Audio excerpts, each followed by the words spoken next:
গেল বুধবার দিবাগত রাতে মোহাম্মদপুর ও আদাবর এলাকায় দুস্থদের মাঝে শীতবস্ত্র বিতরণ করেছে চেতনায় বাংলাদেশ। গভীর রাতে শীতার্ত অসহায় মানুষের হাতে শীতবস্ত্র তুলে দেন চেতনায় বাংলাদেশের প্রতিষ্ঠাতা সভাপতি ফয়সাল সালাম সাগর।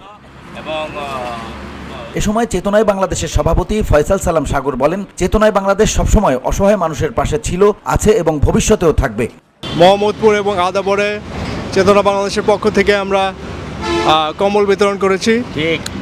ঠিক আজকেও এসেছি। আজকে আমরা দেখতে পাচ্ছি যে এখানে আরও অনেক মানুষ আছে যারা এখন কম্বল ওনারা পায় নাই এবং ওনাদের হেল্প দরকার, প্রয়োজন। সেজন্য আমরা এখানে এসেছি চেতনা বাংলাদেশের পক্ষ থেকে ওনাদেরকে হেল্প করার জন্য প্রয়োজন। এবং চেতনা বাংলাদেশ সবসময় মানুষের পাশে থাকবে। প্রতিটা এলাকায় আমরা চেষ্টা করব সবসময় মানুষের পাশে থাকতে এবং সহযোগিতা করতে।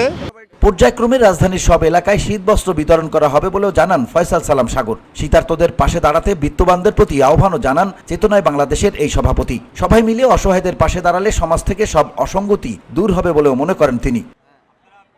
সবার কাছে দোয়া চাই।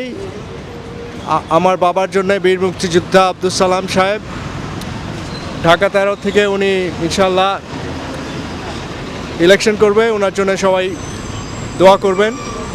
এবং আমাদের চেতনা বাংলাদেশের পক্ষ থেকে যারা এখানে এসেছে, মোহাম্মদপুর থানা এবং মতিঝিল থানা, এদের জন্য আপনারা দোয়া করবেন এবং ইনশাল্লাহ ফিউচারে যাতে আমরা আরও মানুষের পাশে থেকে কাজ করতে পারি। এ সময় বাবা বীর মুক্তিযোদ্ধা ও বিএনপি নেতা আব্দুল সালামের জন্য দোয়াও চান ফয়সাল সালাম সাগর। সাথে উপস্থিত ছিলেন চেতনায় বাংলাদেশের অন্য নেতাকর্মীরাও। VOD Bangla news desk.